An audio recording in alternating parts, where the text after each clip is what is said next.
Charlotte's Web, Chapter 19, Part 2 of The Egg Sack. This is pages 149 after the break through 154. When we left off, Templeton had returned from his night of celebrating and eating, and Charlotte had told Wilbur that she had created a sack and laid eggs, and she was going to have baby spiders. Page 149. At 9 o'clock, Mr. Arbel's truck rolled into the fairgrounds and came to a stop at Wilbur's pen. Everybody climbed out. "Look!" cried Fern. "Look at Charlotte's Web! Look what it says!" The grown-ups and the children joined hands and stood there, studying the new sign. "Humble," said Mr. Zuckerman. "Now isn't that just the word for Wilbur?" Everyone rejoiced to find that the miracle of the web had been repeated. Wilbur gazed up lovingly into their faces. He looked very humble and very grateful. Fern winked at Charlotte. Lurvy soon got busy. He poured a bucket of warm slops into the trough, and while Wilbur ate his breakfast, Lurvy scratched him gently with a smooth stick. "Wait a minute!" cried Avery. "Look at this!" He pointed to the blue tag on Uncle's pen. "This pig has won first prize already." The Zuckermans and the Arbels stared at the tag. Mrs. Zuckerman began to cry. Nobody said a word. They just stared at the tag. Then they stared at Uncle. Then they stared at the tag again. Lurvy took out an enormous handkerchief and blew his nose very loud. So loud, in fact, that the noise was heard by stable boys over at the horse barn. "Can I have some money?" asked Fern. "I want to go out on the midway."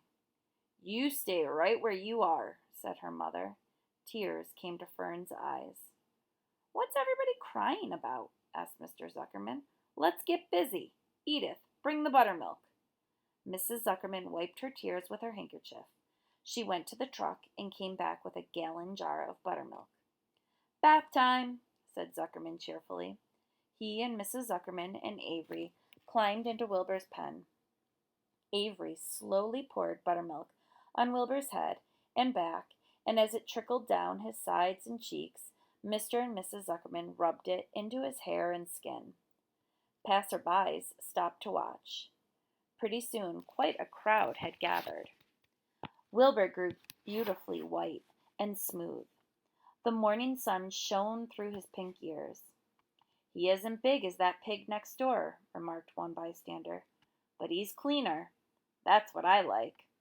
"So do I," said another man. "He's humble, too," said a woman, reading the sign on the web.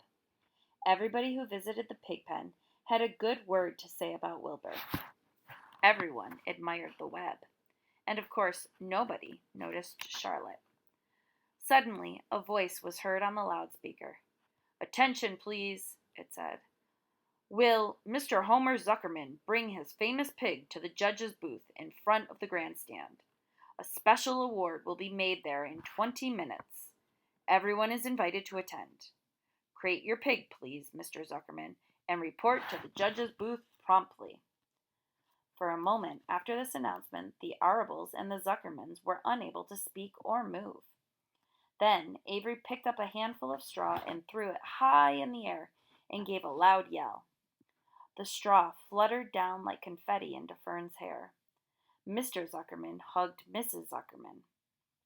Mr. Arbel kissed Mrs. Arbel. Avery kissed Wilbur. Lurvy shook hands with everybody. Fern hugged her mother. Avery hugged Fern. Mrs. Arbel hugged Mrs. Zuckerman. Up overhead, in the shadows of the ceiling, Charlotte crouched unseen, her front legs encircling her egg sack. Her heart was not beating as strongly as usual, and she felt weary and old. But she was sure at last that she had saved Wilbur's life, and she felt peaceful and contented. "We have no time to lose," shouted Mr. Zuckerman. "Lurvy, help with the crate." "Can I have some money?" asked Fern. "You wait," said Mrs. Arbel. "Can't you see everybody is busy?" Put that empty buttermilk jar in the truck, commanded Mrs. Arble.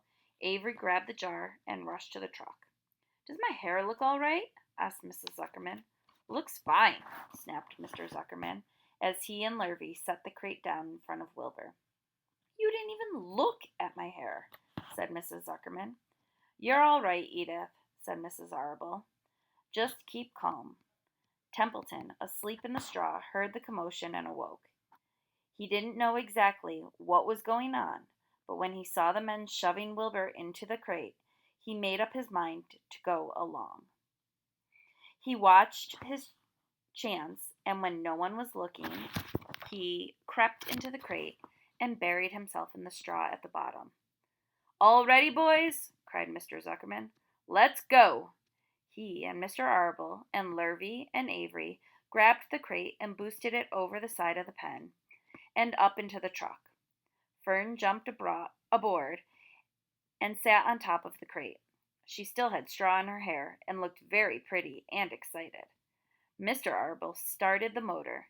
Everyone climbed in, and off they drove to the judge's booth in front of the grandstand. As they passed the Ferris wheel, Fern gazed up at it and wished she were in the topmost car with Henry Fusey at her side.